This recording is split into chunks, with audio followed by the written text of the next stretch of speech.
Please, we're going to be talking about, the name of the next session is Collaborating for Change, Arenas, Sports, and Entertainment. So we're going to talk a little bit about how, looking at partnerships and a case study example of how we can take this into events, into arenas.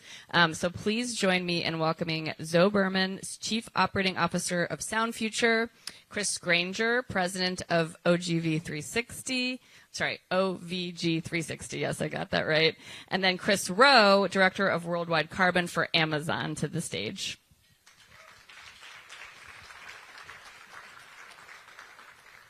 We got two Chris's, so it's gonna get a little confusing up here, my Chris's, but we'll sort through it. Why don't we just start with some general? I'd just love to hear a little bit more about the work each of you are focused on in this space specifically. So let's start with Chris Rowe down there. Great. Well, thanks for having us. I'm Chris Rowe, and I lead our carbon work at Amazon. And as Sally talked about, the climate pledge is really our North Star to achieve net zero carbon by 2040, 10 years ahead of Paris. And so I get the privilege of working internally at a crazy company like Amazon to figure out how do we do that? How do we mobilize action across very diverse businesses, and how do we think about integrating carbon as a core metric that we are going to drive down over time across our operations? Amazing. Chris Granger? I work for a company called Oakview Group. We are the largest developer and operator of arenas and live entertainment spaces in the world. That's arenas, stadiums, convention centers, music festivals, cultural institutions. We own and or operate over 400 venues of varying types and sizes. One of my sort of core functions within that, other than the management of those venues, is to take the lessons learned here at Climate Pledge Arena and apply those to other operators and other venues to help them operate more sustainably as well. Amazing. Zoe? My name is Zoe Berman. I'm the Chief Operating Officer at Sound Future, and we are a small but mighty nonprofit organization that's leveraging the power of live events to drive collective climate action and accelerate climate innovation and nature-based restoration projects. So we do that through a couple different lenses, but a lot of testing tech at live events to kind of demonstrate its efficacy and its scalability. Collecting and offering vetted, robust resources and sustainable vendors that can be adopted throughout the industry, and kind of serving as a voice for connecting and sort of removing silos between the climate science community and the live events community. And then sort of most recently within the last year, we've launched our Surf and Turf Restoration Program, which is essentially the first of its kind sort of restoration initiative entirely powered by live events.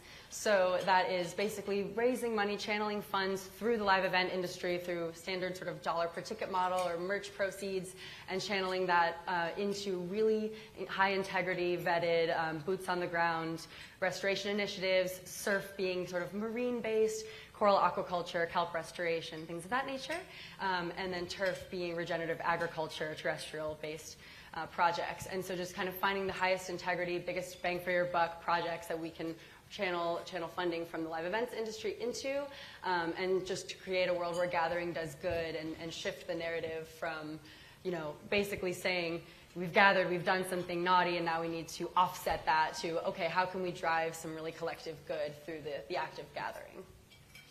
Let's start with Climate Pledge, because we are here, and it is just behind us, basically.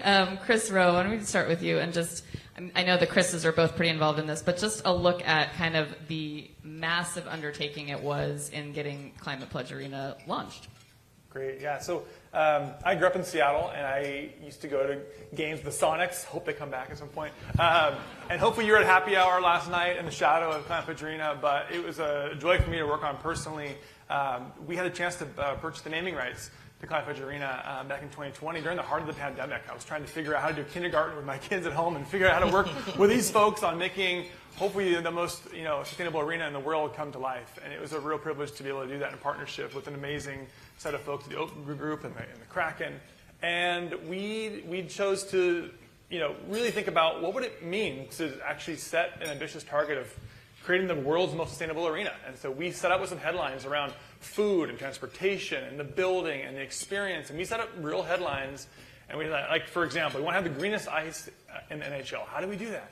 Okay, well, we're going to collect rainwater. And then along the way, there were so many no's, and there were so many opportunities for this thing to not go right. But it was super fun to see this thing come come to real life. And just personally, it's been really amazing to take my kids now to cracking games and know that there's abandoned natural gas piping throughout that building because it's all electric. I know my kids don't care at all, but I am super passionate about it, and it's just a real fun example of partnership. Yeah, Chris Granger, anything you want to add to? And partnership is the right word, right? This isn't about a naming rights deal. This isn't about sponsorship. I mean, this is as authentic as it can get. We cannot do what we are doing as operators without your partnership and without the guidance and the help with carbon accounting, the help with how do we think about the elimination of single-use plastic in the building and what are the implications of that up the supply chain. I mean, there are so many little but giant issues that we have to tackle in order to pull off a true zero carbon building, and we could not do it without you. So again, just kudos to you and your team and everybody at Amazon and the Climate Pledge. I mean, what we've done by itself is amazing, but beyond that, it's really given the industry something to say, it can be done. I can do that too. Or if I can't do all of it, I can do some of it. Like it's really it's changed the conversation about what's possible in our industry, and I think that is going to be one of the lasting legacy implications of this partnership. Mm-hmm. Absolutely. Zoe, to you, I think, I know we're talking specifically about the Climate Pledge Arena, but I would love to hear from all of you, and we'll kind of go down. When you are embarking on something this massive, what's your advice on how you really tackle something like this? And I think actually, how do you kind of make that start and really tackle it? Go with you first, Zoe. Yeah, I think it's really a matter of just breaking it down piece by piece and thinking, taking it one step at a time. Like Chris said, you don't need to tackle everything at once, and it might not be about doing everything. It might be about doing what is sort of tangible and accessible to you in that given moment and then going from there. And so we try to approach everything with this sort of green on green philosophy of, okay, we want solutions that are good for the bottom line and better for the audience experience, better for the artists or the sort of all stakeholders experience, and also have this, this other factor of being good for the climate, for being good for the planet. So trying to approach it from that angle, but just taking it piece by piece. So looking at solutions kind of in the waste sector, looking at solutions in audience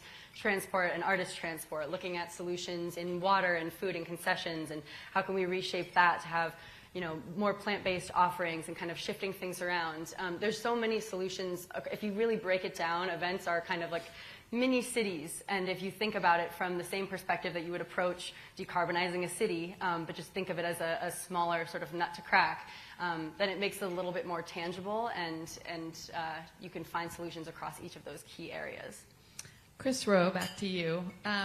When you started this journey, what was kind of the thing you found the most interesting or that you were most surprised, like as you embarked on trying to sort through this amazing undertaking? When we decided to make this partnership happen, we thought about what can we bring to the table, to your point. And we've been the largest corporate purchaser of renewable energy for the last 4 years in a row. And even just this last week, we've announced we've hit 100% renewable energy. And that's great for Amazon. Mm-hmm. But it's even cooler when we're able to use those learnings and enable others to kind of follow. And so when we're able to partner on these opportunities to make an all-electric arena powered by renewables, we had a lot to bring to the table. But doing that alone wouldn't be enough to, I think, keep up to the namesake of Climate Pledge Arena. What about the food? What about the transportation? And those are areas that the Oakview Group and others brought a ton of knowledge to the table. So it was really fun to just the co-learning, the co-inspiration, and riffing on things and knowing where can we bring value, where we can help accelerate, and how can we use our learnings. And as Sally mentioned, trying to extend those learnings out to the public and our supply chain as well. You also had mentioned to me something that I found interesting, which was that when you get a no, how to turn that to a yes. Can you talk a little bit more about that?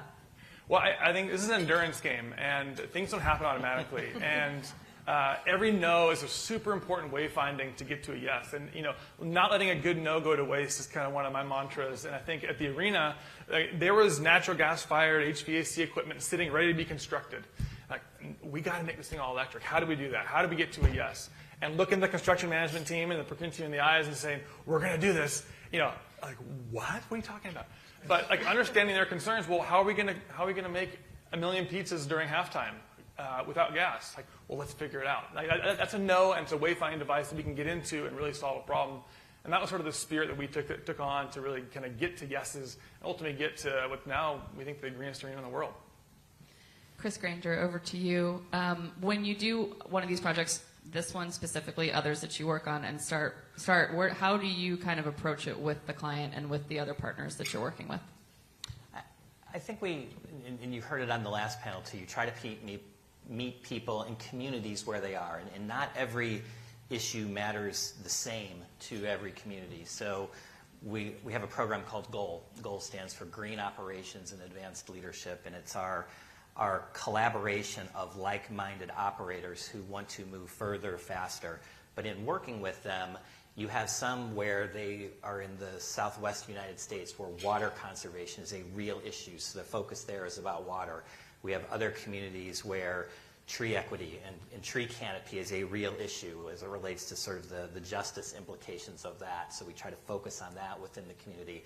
We have others where, there's a particular baseball team who we found through our tracking mechanism that they're producing 2 times as much waste as the average team in Major League Baseball. So it leads to 20 questions about, well, why is that, and what are you doing differently, and was there something different about your market? But there's so many different levers to pull, and again, it's what Zoe said, like, you don't have to tackle them all at the same time. Let's focus on the issues that matter most to you. Let's get some traction, let's get some wins, and we can go from there. So Zoe, to you, I know you guys offer some really cool resources. Can you talk a little bit more about your climate conscious vendor directory that you've put together and how people can utilize that? Yeah, absolutely. So that's just open source on our website. We're building out a vetted, everything just very underpinned with data and a robust vetting process of just sustainable vendors, and then kind of categorizing that by the locale that they service, because we do hear that feedback often. That's the first excuse everyone jumps to is, oh, well, we don't have reusables in our municipality, or, oh, well, we don't have commercial composting, so we need to come up with a different solution. And so kind of just having resources that are applicable for different communities across the country, across the globe, and we've been building that out and expanding it over time, and ultimately are in the process of turning that into an AI-powered Green Rider app that will generate solutions for venues and artists, and kind of meet them in the middle to find, so that artists can match with venues that are utilizing those resources, and that venues are kind of creating this competitive spirit with one another to be keeping up and kind of creating more, integrating more sustainable solutions. Chris Rowe, back over to you. So in the role of partnerships and something like this, you have the Climate Pledge, not the Climate Pledge Arena. Yeah. How did that help in the process of this journey? Well, Amazon covers a lot of surface area, and our path to net zero will not be linear. And we also have a lot of solutions at our fingertips that we're taking action on fast. Electric vehicles, we have over 20,000 now on the road, delivering packages to you all every day. The 100% renewable energy match we talked about is super exciting. There's a lot of work left to be done, and we're in several hard-to-abate sectors: steel, concrete. How do we actually make real progress? And these solutions will not come overnight without interventions and partnerships and investments. And so we stood up a $2 billion fund called the Climate Pledge Fund. It really aims to do just that, is look at the hardest parts of our footprint to abate and set out real technologies and invest in them, and then use them to scale these solutions that we all need. So that's one of the ways that we're trying to tackle the problem. Chris Granger, and this is for everybody, but we'll start with you, and you shared a little bit about this, but technology, what is the role of technology that we're seeing the play in this journey and in the projects you're working on? I think it's multifaceted. For us, it's everything from how do you track? How do you just track your carbon? How do you track your energy? How do you track your waste? How do you track your energy use in the building, and just having that baseline understanding at all times, so then, okay, here's how I'm performing over time. Then what we do is layer on top of that, here's what venues are doing, other venues in the Pacific Northwest, other NHL venues, other arenas that are more than 15,000 seats, to give you a baseline of comparables that, again, help uncover some questions along the way. That's one aspect of it, but it might also just be about what technology can you use so that when you're thawing meat in your commissary, that you're not just running water into the sink and losing that water. How can you recycle that water, and what technology helps you solve that small but real issue within buildings? So again, I think at every sort of pinch point or pain point in the process, there might be a technology answer that can help you create more efficiency, that can help uncover performance over time, or can help solve the problem for you. Zoe, what are some of the cool new technologies in that second category that you have seen that are starting to develop that are helping with the sustainability of large-scale events and arenas? Well, I first just want to say I completely agree, and I love what the Goal platform that's really just creating these tools for collecting baseline data, because that is kind of a novel approach in our industry. Like, I think it's a lot of sort of stakeholders within the live event industry. You approach them with the idea of data collection, and they're like, "Data? That's the nerds over there. We don't touch that." So it's it's just a matter of knowing where you stand, so that you know where you're headed. So or it's critically data important. for office buildings, or data for something that's irrelevant to what I do, which is again why we try to focus it on like my life. Yeah. And here's what matters. Make it relevant. Right? Yeah, and just use words that are accessible. Use issues that are pertinent, and that is just critically important for just getting everyone kind of to find their place in that movement. But in terms of specific technologies, I think it's also a matter of how you define technology, because it can go from mycelium-based earplugs made from oyster mushrooms, if that's that's an emerging idea to reduce plastic waste. It can be as complicated as an AI-powered waste sorting robot, or composting biodigesters. It can be using large-scale AI Earth observation models to see where we stand with plastic consumption, where we stand with waste.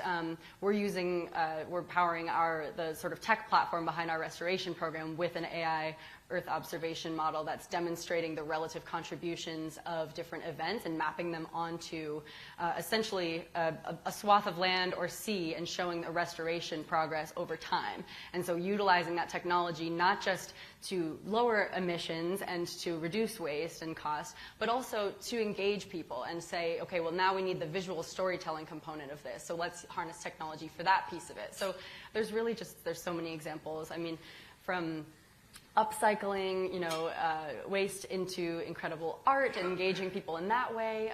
Some arenas are doing great work with that, from taking food waste and creating candy that can be given out as concessions. I mean, the list goes, there's just so many incredible examples. Like, it's such an exciting time to be in this field, and especially in the live event sphere, because, it's really visible. Yeah. Chris Rowe, anything you want to add on that one? I mean, technology is core to what we do, but I think really kind of when in doubt, we follow the science and we have a good time doing it. And those two things, you don't need to also, I think Gina said it really well, and if she's still here, super big fan, and I'm grateful to have your voice in this conversation. But a lot of the solutions are actually at our fingertips. And so it's a matter of finding ways to integrate what already works. And from a tech perspective, obviously, that is core to how we think about Amazon's footprint and collecting all that data. I mean, I know in our early kind of conversations, it was about how do we model the carbon footprint of an arena, and Beyonce coming in on an airplane, and all that stuff. And actually, we have models that can do that, so we're able to share that. So it's about obviously inventing and finding new innovations, but also using what we have and sharing it. I would like to go to some more audience questions at this point. Anybody have some? One back in the corner over there to the left. I'm Heidi with HBO, and it just tails right onto what you were saying. We have a website called greenguide.com where we work collectively with the other studios and streamers to make tools for anybody. So whether you're an independent or student filmmaker or whatever, to go there and find resources very similar to your website that has a presenter guide. I was just wondering if you also had an open source tool for footprinting of this, because we're starting to create our premieres and create our press tours and that kind of stuff. Do you have anything for that? We don't have to recreate anything. Yeah, there are a lot of companies creating really incredible resources for that. We don't have that at the moment, because we're more focused on this restoration program and on kind of creating some of these other resources. But there are a lot of incredible softwares out there. Green Disco is one that's available. I think Goal has a lot of those resources available. If you We do. It's a bit different for us because we do charge people for that. Not because we're trying to make money, because we don't, but it's by making people pay a small fee to participate, it ensures their focus and their intensity of it. Mm-hmm. If we were to give away the tool for free, then we're not as convinced yet that everyone puts in the time and the discipline and the intentionality into it. There clearly will be those who will, but by and large, we want to get this launched and we want to learn in such a way that it's people who are the most committed to it right now. So by putting a small sort of entry fee, it's more likely that they use it. That's what we found so far, at least. I think that's true across the board. I haven't seen any that don't have at least some fee for involvement, unless it's just a very basic sort of carbon calculator. So typically there is some kind of fee for that service, but yeah, I'm sure that'll evolve over time. Yeah. Any other audience questions? Oh, okay. We answered all the questions. Do you have one? Yeah, you have one. Okay. My name is Rena. I just wanted to ask, if you think about the arenas and the venues that you operate, how do you think about expanding the circle around the venues in terms of decarbonizing and helping the communities that they're in? Yeah, I mean, it's the right question, because it's not the arena, for example, sits in the middle of a beautiful park, right? And people are gathering. You know, we gather at OVG roughly 300 million fans across all of our venues. But it's not just in the venue, it's around the venue, it's in the restaurants outside the venue, it's standing in line, and there's waste created outside, and there's transportation, you know, carbon that's created coming to and from venues and tailgating. So we do try to think about the holistic experience, not just the in-arena experience. So for example, here at Climate Pledge Arena, and I should just give a quick shout out to Rob Johnson and B. Treat in the back, who do the actual work at Climate Pledge Arena. So kudos to them. Rob Johnson is one of our green champions as well. As he should be, as he should be. You know, every ticket holder can come to the event free on public transportation. So like we do try to extend the focus and the footprint beyond just what's happening in the arena. And again, that could be transportation, it could be issues of stormwater runoff, it could be tree canopy issues, which I mentioned before. It could be using our parking lots to create solar arrays over and above to create shade in the parking lot. But it's not just about the arena, it's the sort of the broader space that we can influence we're trying to do things with. Anybody else want to add anything on Yeah, that? I'll add to that. So we are focused on trying to reach community. I mean, this is still kind of within the live event sphere, but trying to reach communities that haven't formerly been invited in a way that is accessible to them into this sort of climate conversation. And so we're really, like, particularly with our restoration program, we're really trying to focus on reaching country fans, reaching rap communities, reaching communities where we can utilize different language than what they've been approached with previously, so that they see their place and they see that they can find their footing in this conversation. And then building out restoration programs that are in their backyard. So we're focusing, like, for example, with regenerative agriculture projects in the state of Georgia, we're focusing on, kelp restoration in the state of Alaska, and trying to kind of reach these communities where not only are we bolstering and kind of supporting and amplifying the community and those being disproportionately impacted by the climate crisis, but we're trying to use language that really allows everybody a space in that conversation. And so we hope that reaches beyond, the sort of event space directly. But everyone's a fan of something, so whether it's, or of someone. So whether you're actually physically at the event, or if you're just following, your favorite artist on social media and they're talking about this thing that they're involved in, we hope that will kind of amplify the mass resonance of these kinds of projects and then spread and become a more commonplace practice. Chris Rowe? I've just been on that for a quick second. I mean, that was actually part of the core imagination for why we thought it'd be cool to name this thing Climate Pledge Arena. Think about that. I get super excited every time I hear an ESPN announcer talking about climate. Like, when does that, and what demographics watching the hockey game and thinking about climate, interacting with it in a new way. And if you go to the arena, there's no compromise in your experience. It is a markedly better experience. It's beautiful. It's so well done. I think that's sort of a misnomer in sustainability. It's all about compromise. And in this case, no, it's a better experience. And I think when people can come in and actually have that be associated with climate and actually bringing people together at the city center, especially coming out of the pandemic, I think that's the confluence of the change that we're trying to make. Interestingly, and this goes back to your question as well, so we've taken the lessons learned at Climate Pledge, and we've just opened a new arena in Manchester in the UK. It's the biggest arena in Europe, 23,000 seats, also all electric, also will be carbon zero certified. And Climate Pledge has been part of that as we created a walking path from downtown Manchester to the arena along the beautiful canal there. So it's a really cool way to sort of extend the partnership, but extend the vision of what we're trying to do. For sure. Ending on what we are all here to talk about, partnerships. Can you each give some advice to those in the audience, whatever industry they're in, trying to form partnerships? What's like the one nugget you would give them? I'll start with you, Chris Rowe, and we'll come down. One nugget, oh man. Putting you on the spot. Well, I'm just trying to think about our relationship, and that's really what it's become. It's not just a transactional thing where you do this, I do that. We're now several years into this, and I could not imagine a better group of people to work with and alongside and learn from. So it's not about where you start, it's kind of where you go and where you finish. And so I think that would be the one nugget, is to really find these partnerships that are going to endure, because change takes time, and it's worth it. Chris Granger. Yes, I would say also just continue to be open. Like it was hard for you to tell us, no, you can do better at certain things. And you really pushed us to get to a place that is truly best in class from a sustainability standpoint. And I give credit to, again, to Rob and to B and those on the team who had to figure out how to do certain things along the way. So being open to that, and also being open to new partners. Like we've had one sort of prep call for this panel, and within 10 minutes, Zoe and I have an idea of how we can focus on restoration topics within our live festival venues as well. So I just think being open to opportunities is really important. Yeah, absolutely. Zoe?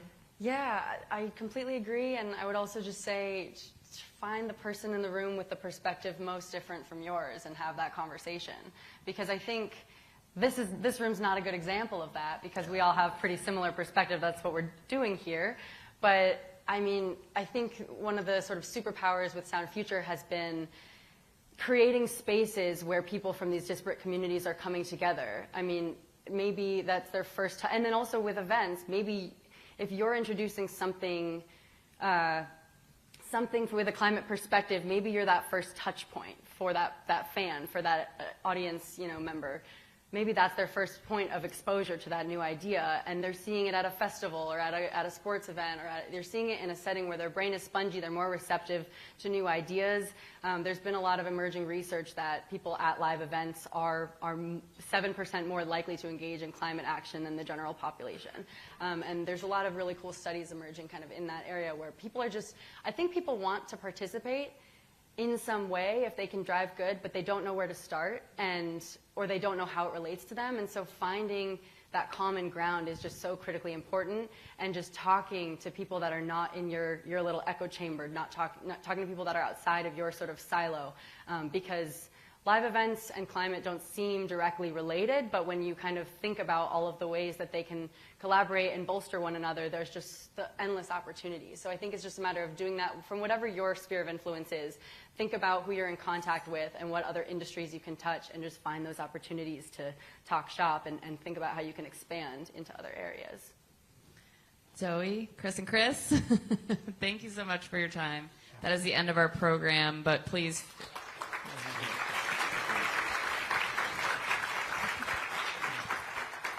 That is the end of our program, but please feel free to stick around and continue networking. We start back up at 2 o'clock on the main stage, and I did want to thank just one last time our title sponsor, Amazon, for sponsoring this breakout and making it possible. Thank you all so much.